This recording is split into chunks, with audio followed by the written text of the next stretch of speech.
Marhaban bikum. I'm Sam Ross with Qasid Online. Today we're going to be looking at Al-Idafa, or the possessive relationship, which appears in Al-Kitaab, Book 1, Chapter 3.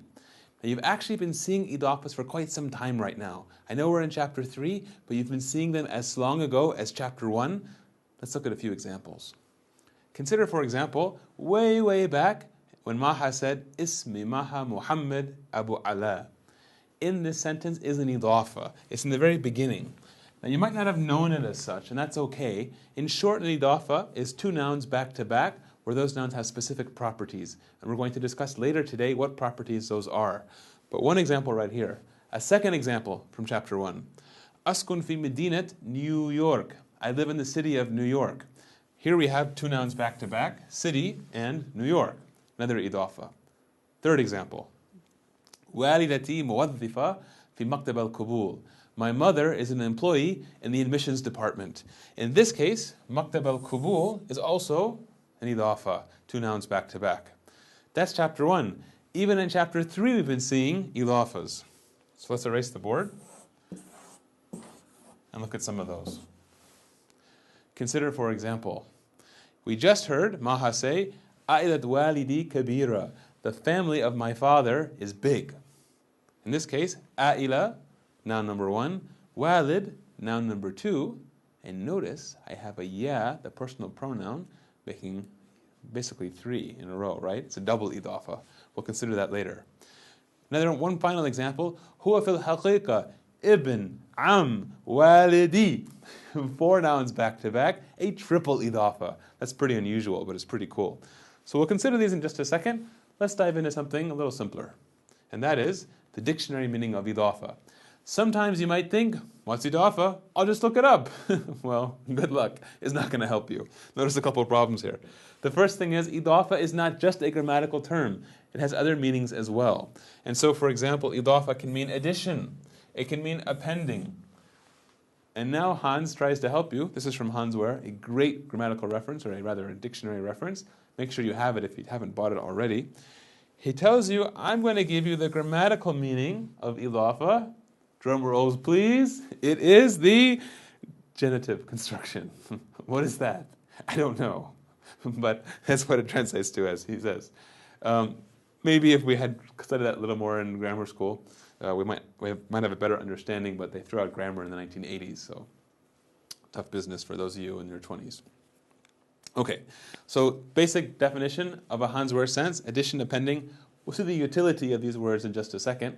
Now let's look at the actual grammatical meaning of idafa. So we'll clean this up.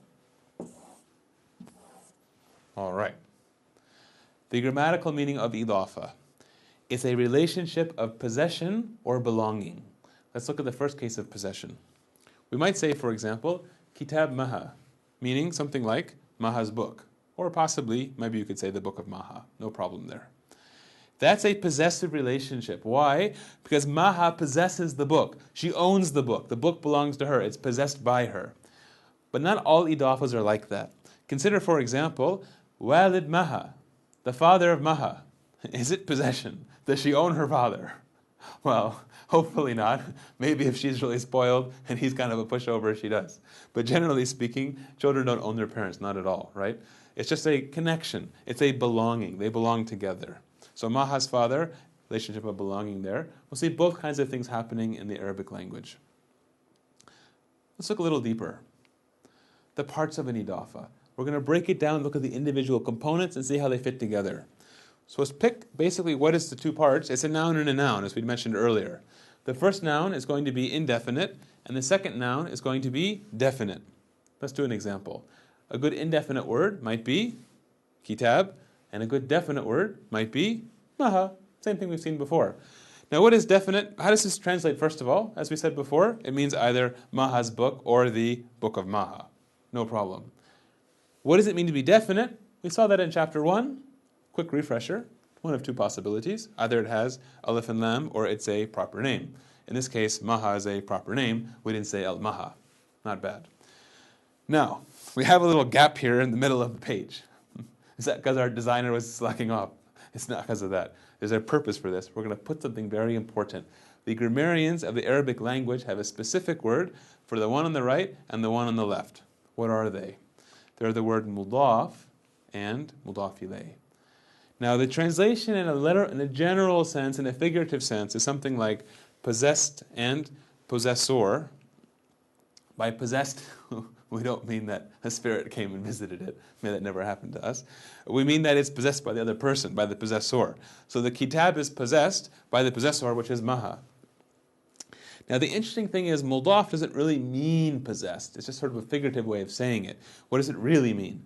Think back to our dictionary definition. They're connected in meaning, right? There's the dad, there's the fa. It means something like added. So the kitab, the book, has been added to the possessor. So, and the mudaf ilayh, ila, as we saw earlier in Al-Kitaab, means to. So it's been added to. So the kitab goes to the one that's been added to, which is maha.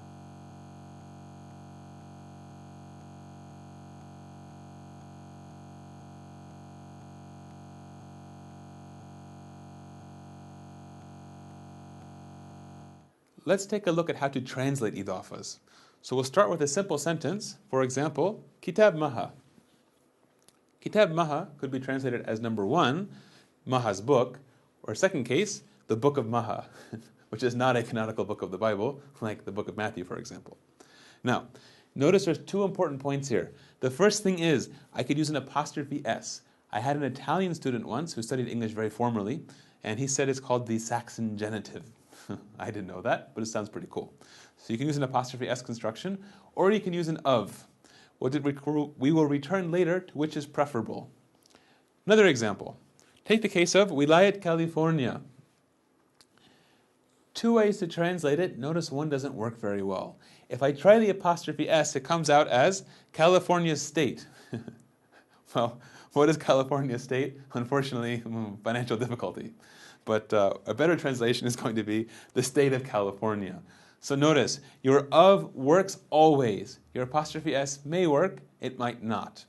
So let's make two general principles. Here's little takeaway points. Point number one, idafa is translated best with of. If you use of, you'll never go astray.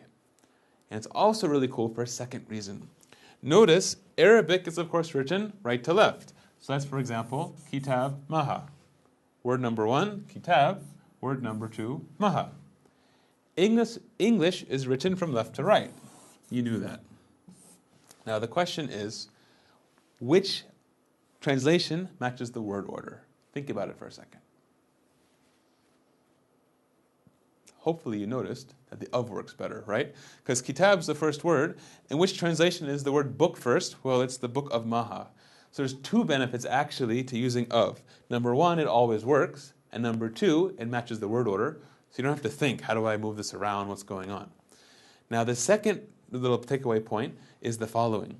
Notice that when I said Kitab Maha, I translated it as the book of Maha.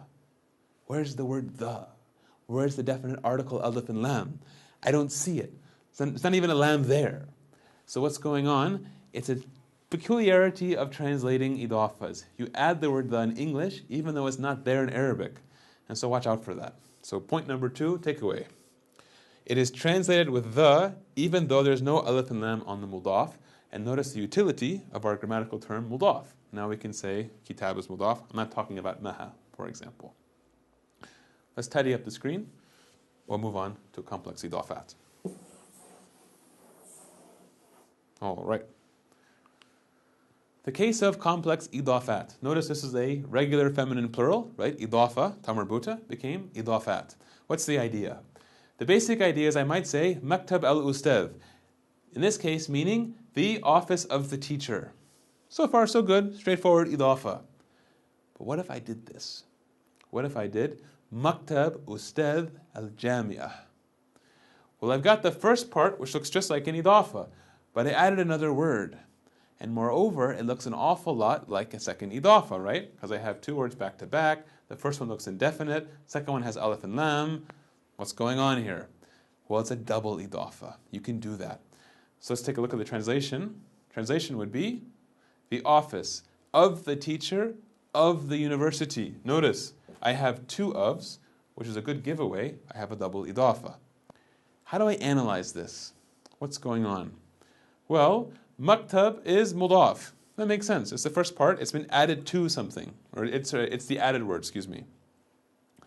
Ustad is mudaf ilayh, which makes sense. It's the second term in the idafa. But notice it's not any old ustad. It's not ustad of the markaz. It's not ustad of the madrasa.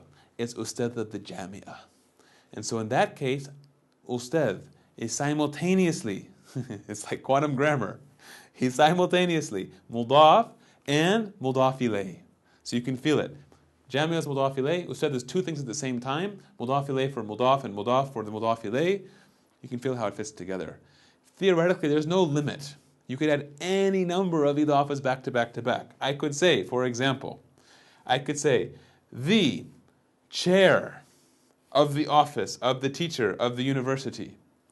I could say the upholstery of the chair of the office of the teacher of the university. I could say the upholsterer of the upholstery of the chair of the office of the teacher of the university. There's no limit. You could think about it. So, nice discussion of idafat. Now let's summarize everything we did for the idafa. Oh, quick takeaway point. One final thing to notice. I said the office, but notice there's no alif and lam on maktab. We mentioned that before. Where's our alif and lam? It's all the way at the end.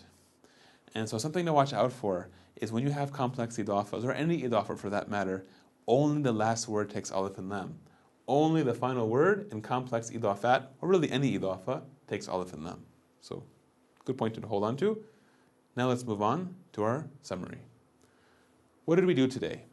First, we looked at the case of examples of idafa from Al-Kitaab. And we saw, for example, in chapter 1, several instances, ismi, for example, and some in chapter 3. We then saw the dictionary meaning of idafa, addition, appending, the genitive construction, whatever that is. So we saw that. It was somewhat useful, though, for getting a sense of what the grammarians felt the meaning of idafa was, adding two words together. Then the grammatical meaning, either possession or belonging. Then we did, after that, the parts of an idafa, the mudaf and the mudaf ilayh, the possessed and the possessor, or the possessee and the possessor, as you like. Then we looked at translating idafas. We saw the apostrophe s genitive, Saxon genitive construction, and we saw the of construction. And finally, complex idafat, and the sky is the limit, as many as you want. Well, that concludes our discussion of idafa. Thanks for joining us.